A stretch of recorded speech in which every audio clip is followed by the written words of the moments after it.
Capitaine, on a entendu Bonaventure Kalou qui a parlé de transparence, entre autres, qui a parlé de formation, qui a parlé de statut pour les entraîneurs. Oui, c'est clair, tous les candidats ont des ambitions nobles, des projets relativement bien élaborés.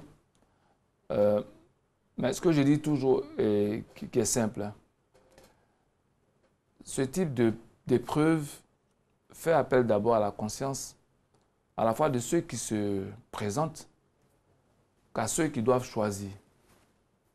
Ceux qui se présentent se disent « moi je peux ». Donc ils présentent tous leurs atouts. Ils présentent aussi parfois, pour donner des coups à l'adversaire, les faiblesses des adversaires. Mais tout cela reste un jeu qui s'appelle le jeu du sport. Mais ce qu'il ne faut pas oublier, c'est que l'enjeu de cette affaire-là, ce n'est pas que X, Y ou Z ait gagné. L'enjeu, c'est que notre football y gagne. Donc, du côté des électeurs, qui ne sont pas 81 tout à l'heure, comme on l'a dit, il y a 81 voix, mais il y a par exemple des clubs qui ont plusieurs voix. Un club de division de Ligue 1, par exemple, a 3 voix. Chaque club a 3 voix. Non, il y a 81 votants, mais 133 voix. Exactement. Ouais. Donc, donc, notre information est juste. Exactement. Il y a bien 81 votants. Voilà. Okay. Donc, quand on regarde ce que ça donne, ce que moi je leur demande, et je l'ai déjà dit sur ce plateau, il faut qu'ils réalisent qu'ils vont faire un choix, que notre football va devoir supporter 4 ans durant. Si ce choix il est bon, notre football doit faire un bond en avant. Si ce choix il est simplement sectaire, clanique et émotionnel, notre football va encore stagner 4 ans, voire reculer. C'est ça le véritable enjeu. Les différents projets, c'est difficile d'en juger. Parce que rentrer dans ce type d'éléments, vous allez rentrer dans des calculs un peu difficiles, parfois peu concrets. Mais ce qu'il faut regarder, c'est à quoi nous nous engageons. Moi, je vois beaucoup de choix qui se font en ce moment et se font sur des bases qui sont loin de l'intérêt du football. Et je souhaiterais que tout le monde revienne à l'intérêt du football et pas à l'intérêt des amitiés, pas à l'intérêt des inimitiés non plus.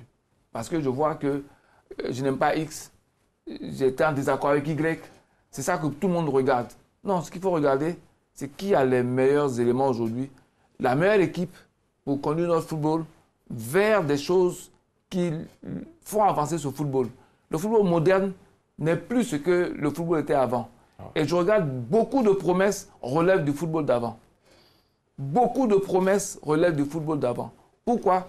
Parce que nous sommes dans l'économie du sport. C'est ça qui est le plus important. Quelle que soit votre bonne volonté, si vous ne vous inscrivez pas dans l'économie du sport, tous les éléments qui sont prévus ne seront que lettres mortes.